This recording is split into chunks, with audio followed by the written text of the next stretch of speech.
Hey guys, CalebX01 back again for now my second episode of my random album reviews. I just wanted to quickly say this before we get into the review. I know that going forward and even now my music content is a lot less popular than my horror movie content. That's fine, it's kind of what I expected because this is a predominantly horror movie channel and always will be, nothing's going to change that. But I just wanted to say, I've said this before, music is just as big a part of my life as what horror movies are. And also this is my channel, so I'm going to post whatever I like, but every now and then I am going to keep putting up music content. It's fine if you don't want to watch it, but yeah, it's just going to keep being there. Don't worry, there will always be more horror content coming your way, so if you come here for the horror stuff, that's not going anywhere. But I'm appreciating everyone who maybe is giving my music videos a chance, and maybe you do come to my channel for the music content, and I'm sorry that, as I said, it doesn't come all the time. But yeah, I just wanted to quickly clarify that every now and then, I will still put up music content, and sorry if that's not really a thing, but as I said, my channel, and that's sort of what I'm going to be doing, so I just wanted to clear that up quickly. But we'll get into today's review now. We're going to take a trip back to 2011 for Panic! At the Disco's album Vices and Virtues. So a little bit of history, more so with Panic! At the Disco compared to this album, because me and this album don't really have too deep of a history.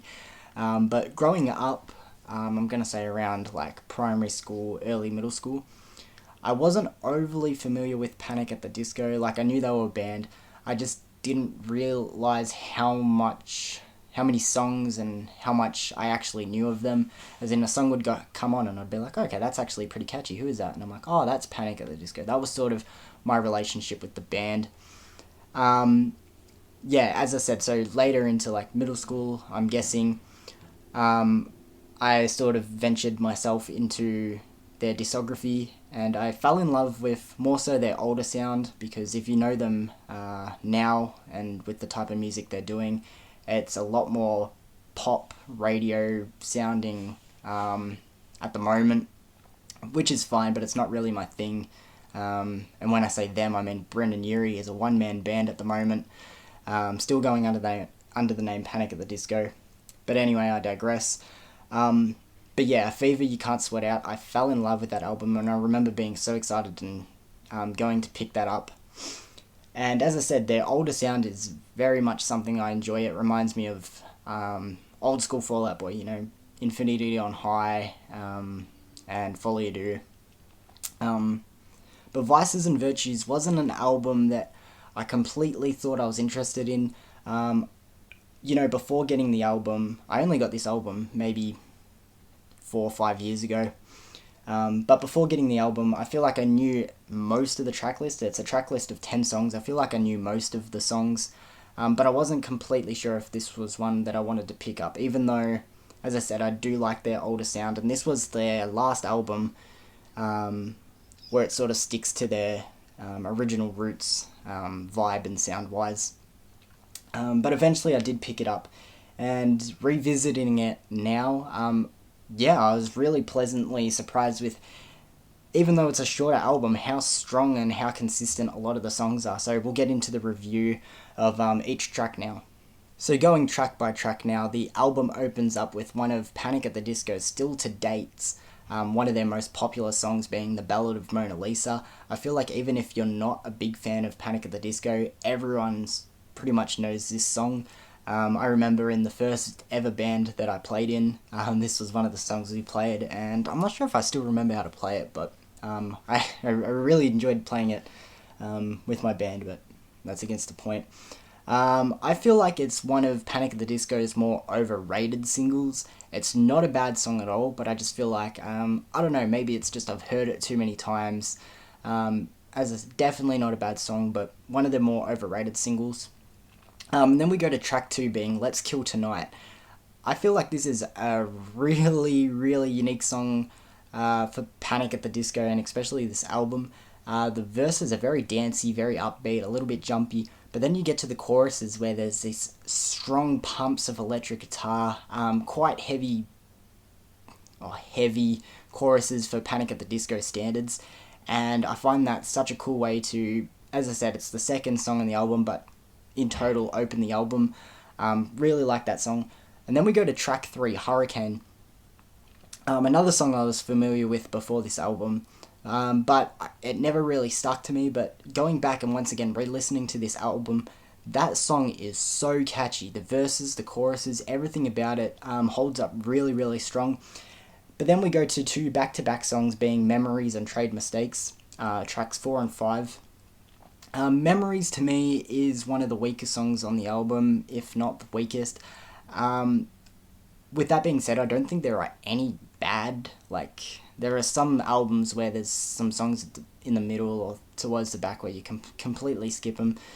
This album doesn't really have any completely shit songs, but Memories to me isn't one with a lot of replay value. It is a little bit skippable, but not a bad song. And then we have Trade Mistakes, which is definitely an improvement, still not a high point for the album, but improvement from Memories. I really like the vocals and the pumping choruses for Trade Mistakes, and as I said, not quite its highest point, but through the middle of the album sort of drops down a bit.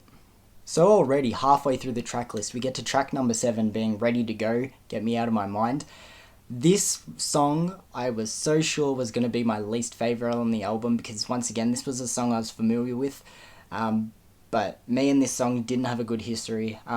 Just to give you an insight, during middle school, primary school, I don't know what age I was, but for our school, music would play at the end of recess and lunch to let us know that's time to go back to class, and Ready to Go was one of the songs that played, and I fucking hated that song.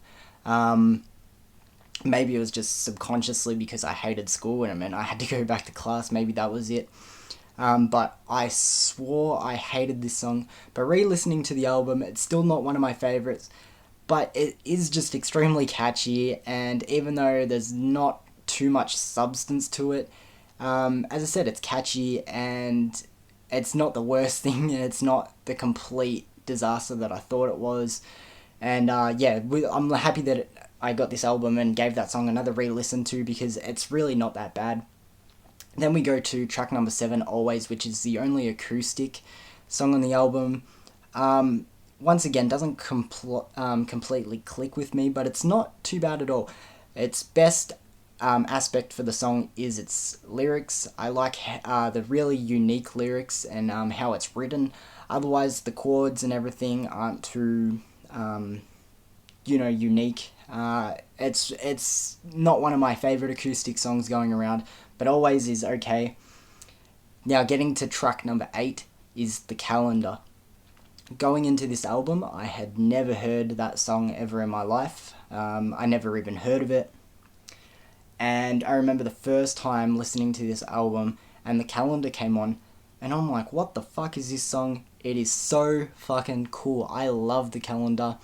It's such hidden gem, and even to this date, this album is 11 years old now.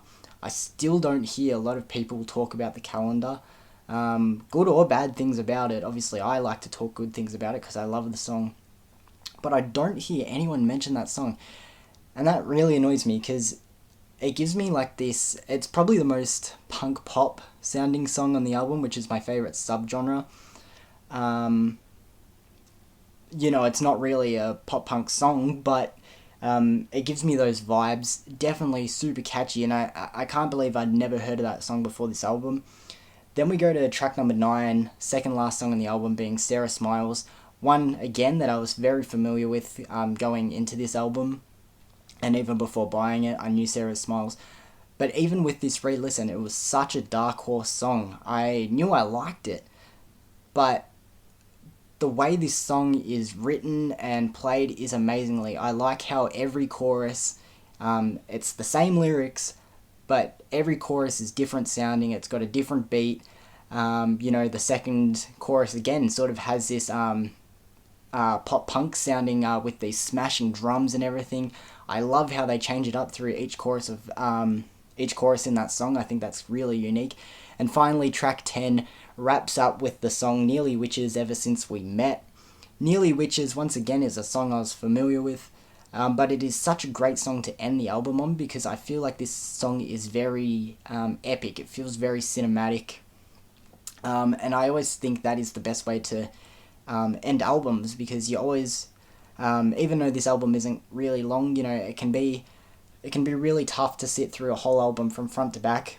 But when you finish on such a high song as what Nearly Witches is, it leaves you with a good feeling, and it leaves you with a positive finish to the album, and that's what Nearly Witches does, and that sums up the track list for Panic at the Disco's Vices and Virtues. So wrapped up the track list now, let's sort of wrap up this review. This is an album on revisit, is one that I like a lot more than what I thought I did. I thought, okay, I can tolerate it because it's early sounding Panic at the Disco. I do like the tone that they have with this album. I can tolerate it. But this song, low-key, even though it's only 10 tracks, it has a lot of really strong songs. And as I said, there are no real duds on this album. Maybe not every song's my cup of tea, sort of my vibe, sort of my thing. But yeah, a lot of the tracks really do still hold up. This was definitely a surprise album for my random album review. I definitely thought I was going to struggle going through this one, but I could tolerate it a lot more than what I thought. Maybe another low point is that there are only 10 songs on this album. I always feel like the best albums have between 12 and 15 songs.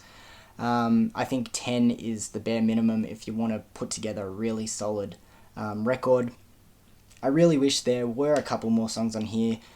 This is only the standard edition, so I know the deluxe edition has the song Bittersweet, which is a great song as well. I wish it was on this album, but it's not, so we're just reviewing the 10 songs, as I said. But a really fair effort from Panic at the Disco. I know the album's a little bit older now, and I really wish they, maybe Brendan can get the members of the band back together, but even Brendan himself, I wish he went back to a sound more like this and back to his roots a little bit more. I don't think he will, but maybe a bit of wishful thinking. But I'm going to give Panic at the Disco's Vices and Virtues a 7.5 out of 10. So thank you guys again for joining me for my second random album review now. As I said, Vices and Virtues from 2011 by Panic at the Disco. I gave it a 7.5 out of 10. Make sure to check out the track list ranking too, because that should be up at the same time as this review. And once again, I just want to show my appreciation to everyone who is coming and watching my music content, even though it's not my most popular stuff. But I'm a really appreciative for everyone who is giving it the time of day, and hopefully I'll see you guys again soon with some more music stuff. Thank you.